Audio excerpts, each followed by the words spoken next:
Alright guys, welcome back to another video. I'm just going to go over the two games that happened today. The first one was Dame's Bucks debut in the NBA. Now this was an interesting one to watch. The Bucks won by 1 point, but it didn't really feel like anybody won the game. And here are all the points. So we got Joel Embiid 24. Now from my eyes, he played better defensively, and his offense, he was just shooting whatever, but still his percentage came out pretty well, as you can see, 43% here, 43% here. And then Tyrese Maxey was my standout on the 76ers.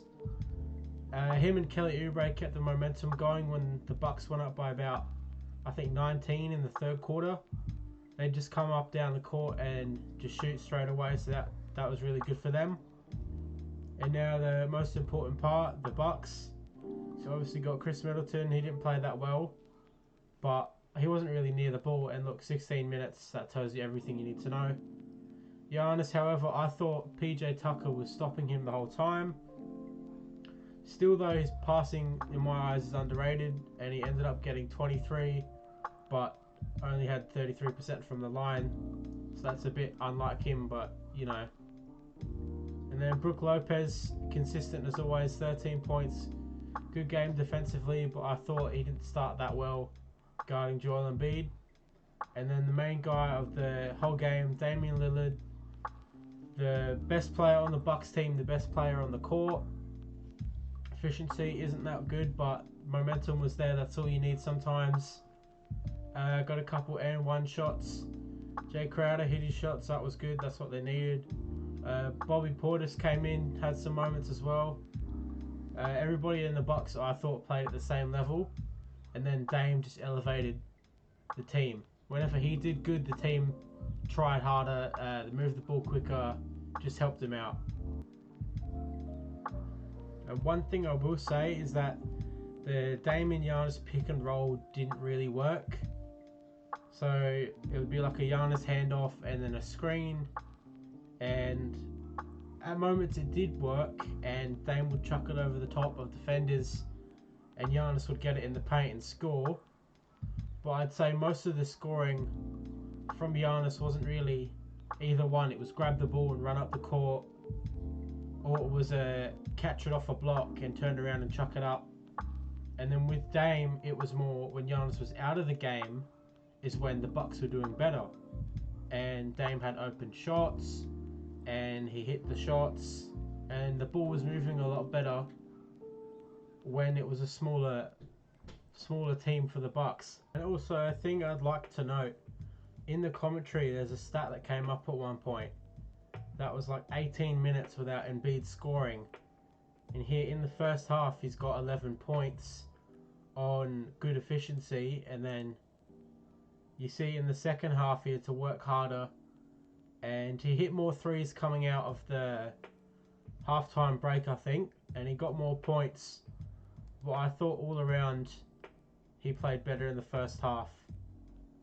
And then, yeah, a big guy to help in the second half, in my opinion, Tobias Harris. Yeah, so he didn't miss a shot. I thought he played aggressive. Normally, I'd say he's just like a spot-up shooter. Like he'll get it off a dribble, and then he'll ISO take a dribble, and then he'll shoot. But I saw in this game he was around the 3-point line creating for himself, which is good to see. And then same thing with Tyrese Maxey, aggressive as always. Drove into the paint, got a couple and ones, and that was pretty good.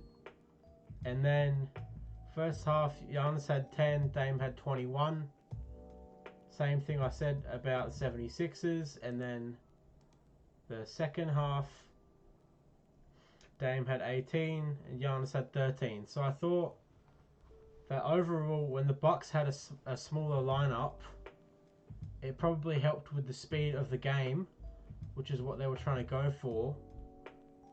But they couldn't really defend unless they had a bigger lineup with Brook or Giannis in it to run down the court. So now we're on to the second game of the day, Suns versus Lakers. And one thing that I didn't realize is that Kevin Durant was the only star on the Suns.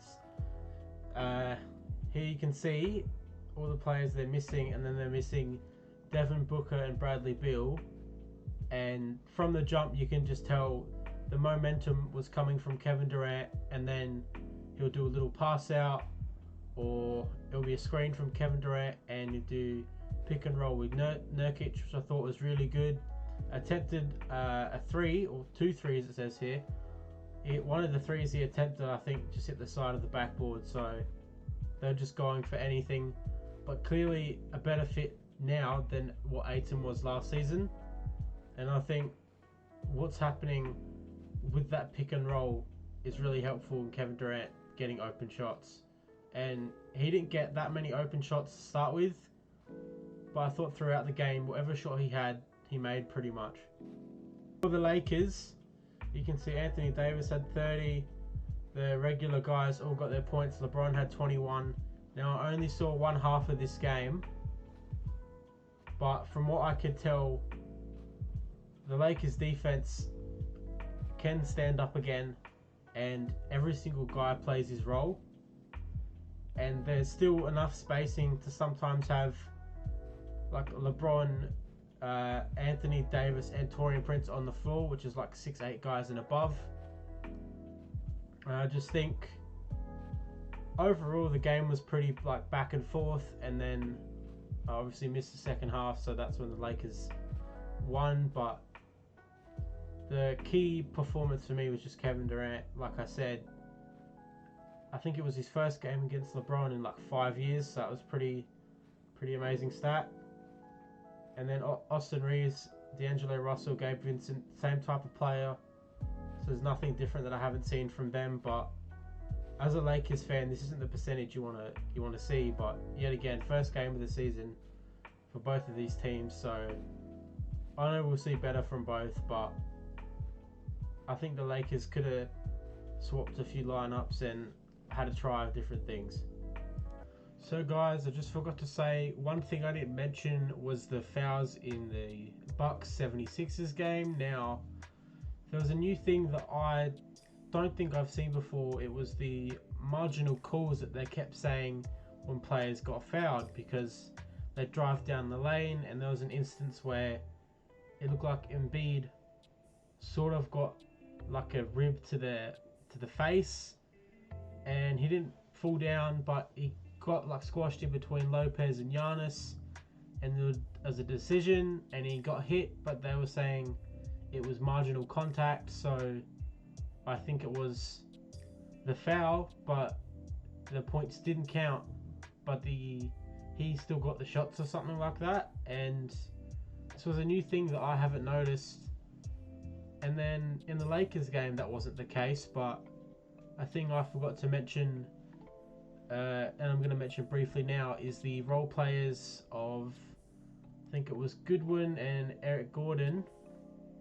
And to start the game off, when Kevin Durant wasn't on the floor and the Suns needed quick points, it was just like a little hook shot from Gordon, or Goodwin would come down and hit a 3 or make like a quick mid-range.